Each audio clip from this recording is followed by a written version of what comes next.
Hello and welcome to today's lesson on poetic imagery. And as you might be able to tell from the title and the fantastic colorful slides, imagery has to do with images. Now, I don't mean you're going to be putting pictures in your poem, but what I do mean is you'll be painting your pictures with words. And so we have to ask the question, why imagery? It's because we experience the world through our senses, right? Everything we know has come in through our sight, sound, touch, taste, smell. If we didn't have those, we would never know anything about the world. We wouldn't even be able to imagine it because the whole reason why we're able to imagine the images is because we've seen them. And so imagine somebody who can't see, touch, taste, smell, or feel. And what would their world be like? What would it be like inside their head? They would really have this kind of uh, unimaginable qualia, right? Everything would be so foreign to us if we were able to get their experience. But you, the reader, likewise, you're going to be sharing your experiences through those senses, right? Because if you can share your senses with somebody else, that's the best way, that's the best hope of communication and getting them to see what you saw or feel what you felt. Sight's going to be the most valuable version of the senses because it's the one we as humans primarily use. We use sight a lot more than smell, taste, touch, or sound. Sound probably comes in second. And if a reader can really visualize your poem, they're more likely to understand your poem. And so, really, we're not going for perfect communication here, which, I mean, if you got my last lesson, you know that perfect communication doesn't exist. What you're going for is just you want somebody to really understand you for that moment, right? Moreover, the images that you choose will help share your point of view. Why you choose one thing over another thing matters, right? So everybody can look at this picture in the background here, right? And typically, somebody, what you'll, if you're describing it, you'll focus on this tree in the water, right? And that says something about what you see, right? But if somebody focuses on maybe this, it looks like a building right here, right? What does that say about them that that's what they noticed, right? And so there's a lot that can go on when we choose our images, right? Maybe somebody saw like these incoming clouds on the horizon. Like that says something about them and where their mind goes when they look at something. And that's part of sharing your experience. And it's all done through the images that we share. And so I have this poem by Robert Browning called Meeting at Night. And so let's take a look and see if you can find some of the images that are in this poem. The gray sea and the long black land, and the yellow half moon large and low, and the startled little waves that leap in fiery ringlets from their sleep. As I gain the cove with pushing prow and quench its speed in the slushy sand, then a mile of warm sea-scented beach, 3 fields to cross till a farm appears, a tap at the pane, the quick sharp scratch, and the blue spurt of a lighted match and a voice less loud throws joys and fears than the two hearts beating each. Okay, so if we're looking at this, what images did you notice? What senses could you really imagine and see in your head? Feel free to pause this video and take a moment to look at the poem and really analyze it. If not, you're going to be moving on with me right now. And so you can see there's things like the gray sea, long black land, yellow half moon, little waves that leap, fiery ringlets, pushing prow. Prow is the front of a boat. And you can imagine if you've ever seen a boat travel through water, what it looks like when it's cutting through that water. Slushy sand, a warm scented beach, 3 fields and a farm, a quick, sharp scratch. You can imagine what that sounds like. The blue spurt of a lighted match. All these things are visual. And as you're going through the poem, you can imagine what the poet is seeing. And it helps to communicate the experience of more or less what this is somebody arriving home by sea.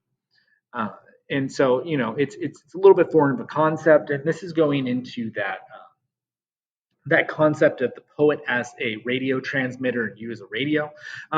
This poem would make a lot more sense to people who have traveled by boat, people who have maybe used a rowboat or traveled on the water. If you haven't done that or you haven't experienced that or seen sites about that, it's going to be harder to connect with this poem.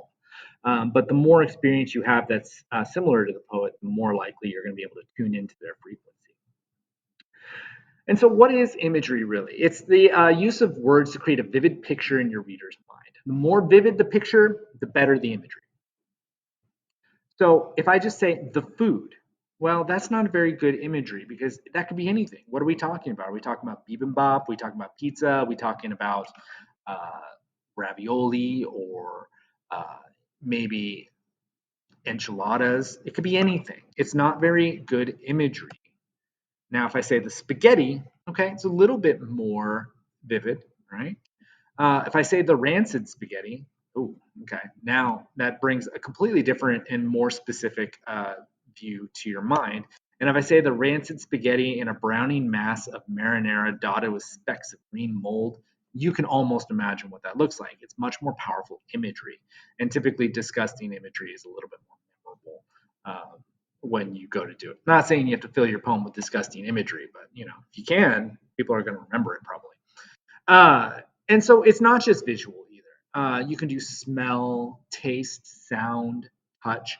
All of these things really help your reader understand what it was like to be you in the moment, right? And this is really what poetry, like I said before, is about. You're oftentimes sharing an experience of what it was like to be in a moment, or even if you didn't live the experience, you're imagining what the experience would be like. And so, this isn't the only thing that happens in poetry, but more often than not, poetry is very experienced.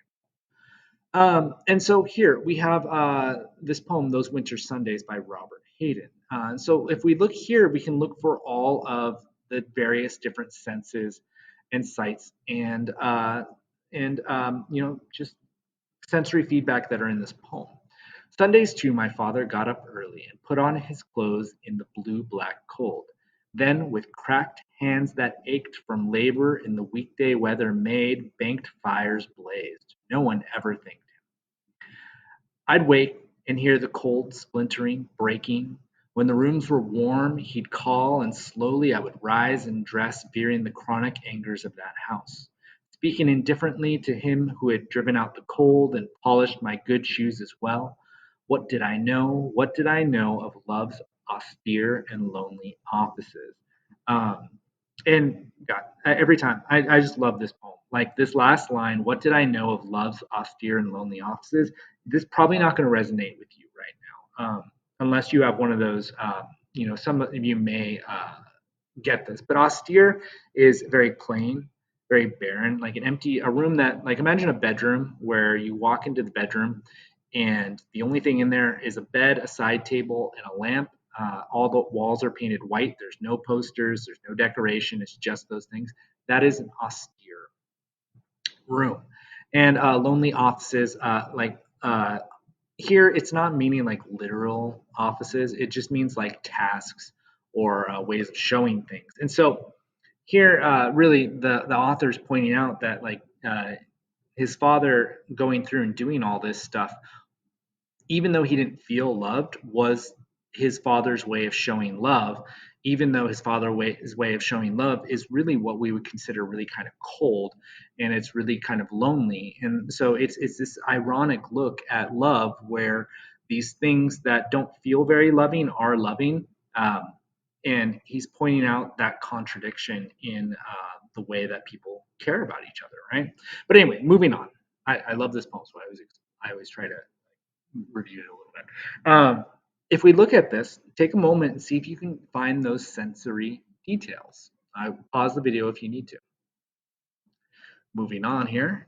You can see here we have things like blue black cold, cracked hands that ached, banked fires blaze, cold splintering breaking, rooms that were warm, driven out the cold, polished my good shoes. These are all things that you can see or feel or sense, right? Even things like my father got up early. You can imagine somebody getting out of bed. But we have all these images and senses that are helping to make the poem. He's really trying to show that it was cold. It's not. His father didn't want to get out of bed. His father didn't want to go into the cold and start the fire. But he was doing it so that the other people of the house didn't have to. And in that way, it's caring for people and showing love in a way. Um, that was his father's, I guess, love language, if you are familiar with that concept. And so, but he's using imagery to really kind of, reinforce that.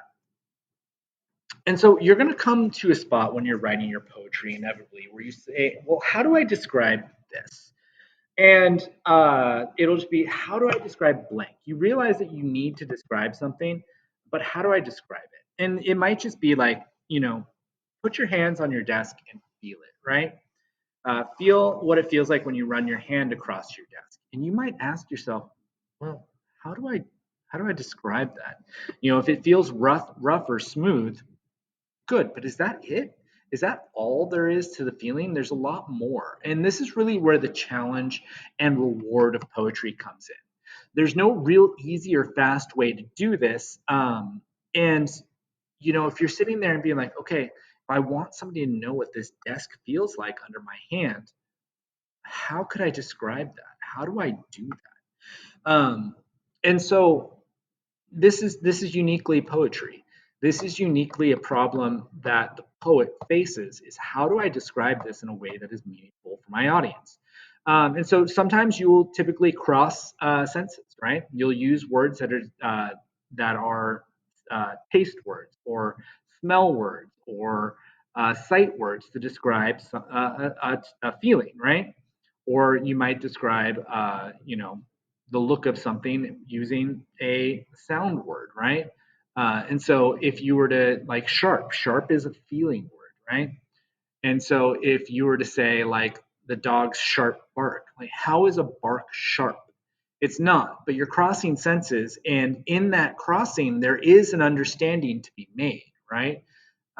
And so this is really what you're going to find when you go to write poetry is that you're using things that you typically wouldn't think to use in order to get your point across. And there's really no rules as long as it creates understanding in your audience. And so here we have an example of a poem. It's called Electrical Storm by Elizabeth Bishop. Let me move my little window here off to the side. I'm going to put it down here. I have a lot of space down here. Here we go. All right, and so here we'll take a look, and you'll see that I've marked some sensory details, cross-sensory language, and figurative language, right? Dawn, an unsympathetic yellow, crack, dry and light. The house was really struck. Crack, a tinny sound like a dropped tumbler. Tobias jumped in the window, got in bed, silent, his eyes bleached white, his fur on end. Personal and spiteful as a neighbor's child, thunder began to bang and bump the roof. One pink flash, then hail, the biggest size of artificial pearls, dead white, wax white, cold. Diplomats' wives' favors from an old moon party. They lay in melting windrows on the red ground until well after sunrise. We got up to find the wiring fused, no lights, a smell of saltpeter and a telephone dead. The cat stayed in the warm sheets. The lent trees had shed their petals, wet struck among the dead-eyed pearls. And so here you'll see Elizabeth Bishop is using lots of sensory details. I have them highlighted here for you. You can imagine every single one. You might not be familiar with the vocabulary, and you'll run into this sometimes. The bigger your vocabulary, the more words you have at your disposal to really try and communicate your point. But that also means that poets typically have a huge vocabulary to work from. And so one of the things you'll typically find about reading poetry is you need a dictionary. Um, you need a dictionary to find out like, well, what's being said here. And the more words you learn, the more your poetry can be effective. But another thing to consider is you want to think about who your audience is, right? If you're writing to an audience of your peers, if you're writing to other high school students trying to communicate your experience and you're using vocab that is, is not going to be available to them, you have to ask yourself, am I really communicating with the people I'm trying to communicate with? But that's just another thing to consider as you're writing your poetry. And so here we go. She describes dawn as an unsympathetic yellow. Now, how can a color be unsympathetic? How can a color not have sympathy? It is cross sensory language that in its most logical sense doesn't make logical sense, but it has this emotional meaning to it, right?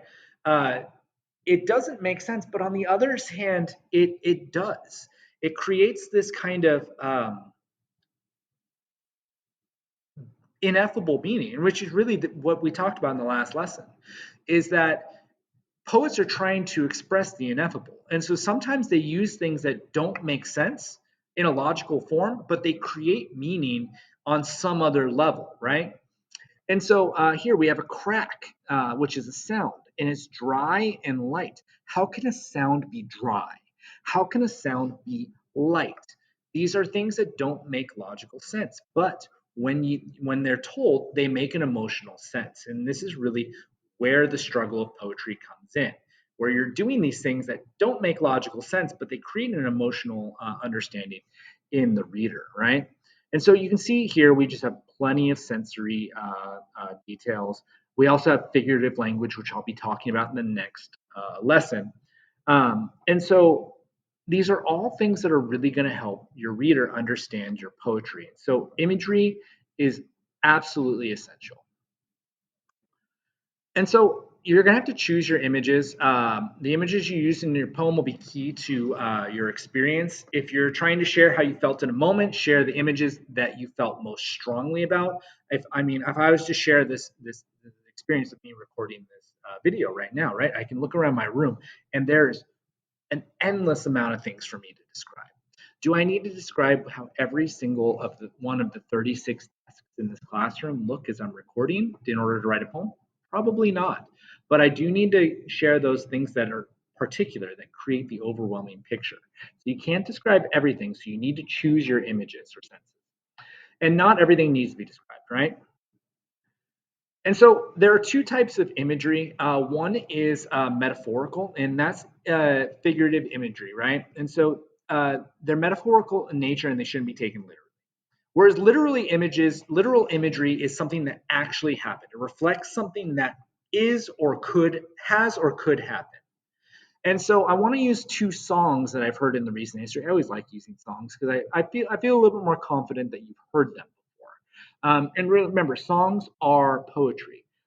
In fact, if you think about it, in terms of everything we've talked about so far, remember the whole purpose of poetry is to communicate things, right? And to use any method necessary to communicate.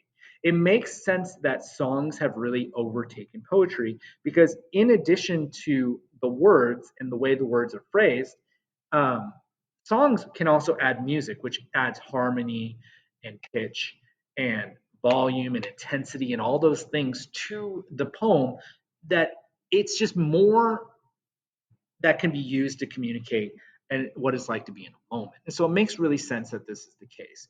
And so if we want to look at imagery, this is one of the songs that I heard this on the radio. And I was like, that is a vivid image. It's local natives. When am I going to lose you? And in the song, he says, I remember you closing the shutters and lying down by my side.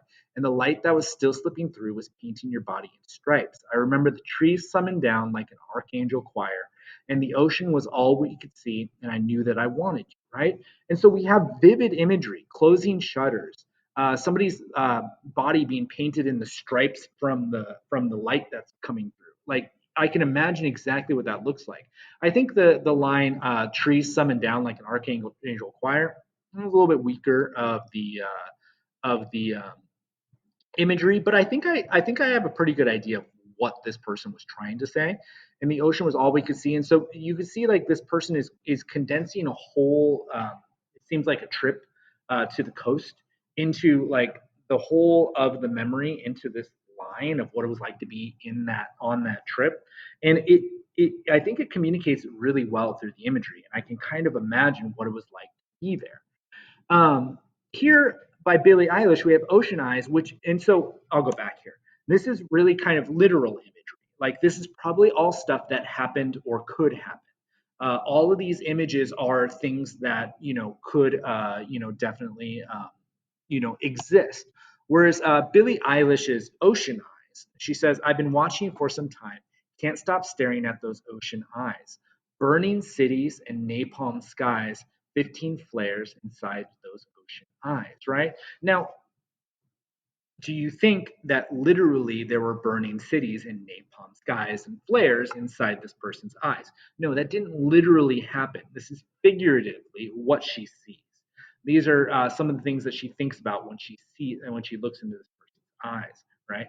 And so this is what's called figurative language. It's not literally happening, but it creates a sense of the way that she experienced this moment. Okay, and so taking all of this about imagery, we need to go to your practice assignment. And so hang out for 1 second, and I'll be right back to tell you what you guys are going to do to practice your imagery. Hello, everybody. Welcome. Today we're going to be looking at your mastering imagery assignment. This is where you're going to attempt to really kind of use some powerful images in your poems to help your reader understand what it is you're seeing, right? And so I have a general description of the purpose and details of the assignments here. But let's move on down to the actual assignment here. I have an example here. And so what I want you to do is I want you to come up with two concepts or feelings or moments that you're trying to communicate, right? And so here up in this box, you'll say, I'm trying to communicate this thing, right? This moment or this concept. And so here, I have, a poem where I'm trying to communicate the feeling that I'll be okay, even if the world falls apart. And I'm doing this with imagery, right? And so you're saying like, this is what I'm trying to communicate, and you could say, I'm trying to communicate the time that my best friend told me that they were moving to another state, right? What it was like to be you in that moment, right? It doesn't have to be something metaphorical. It could be something very literal. And so here I write two poems. I try to use imagery like the icy floor is frail and glassy, uh, slamming silver, slamming the sliver of frost with jagged knees and elbows. All these things that use images, right? In them. And so the goal of this is to just say, hey, I'm trying to describe this, and then write a poem that uses imagery specifically to kind of communicate it. And then do another one saying, I'm trying to communicate this. And then here is a poem that uses imagery to kind of communicate that. If you scroll past my example down here, you'll see that you have two poems to write. And so really this is what you're doing. You're saying, hey, I'm trying to communicate this. And then you're using a poem that uses a lot of rich images to describe that concept or that moment, right? Same thing with the second one. So your goal is to write two poems. They should be at least 50 words each. Um, and paint for me a picture in images. Show me what this was like for you. Don't just tell me. Show me through very concrete and specific things that I can imagine and see in my head. I should be able to paint a picture of your poem when we're done. Okay. And so this is your imagery assignment. So let's see if you can get really vivid imagery into your poetry that helps your reader just create a picture of what it is that you're trying to say. I hope you enjoy this assignment, and if you have any questions, remember to ask me in class and see if you can get any help. Thank you for doing this assignment.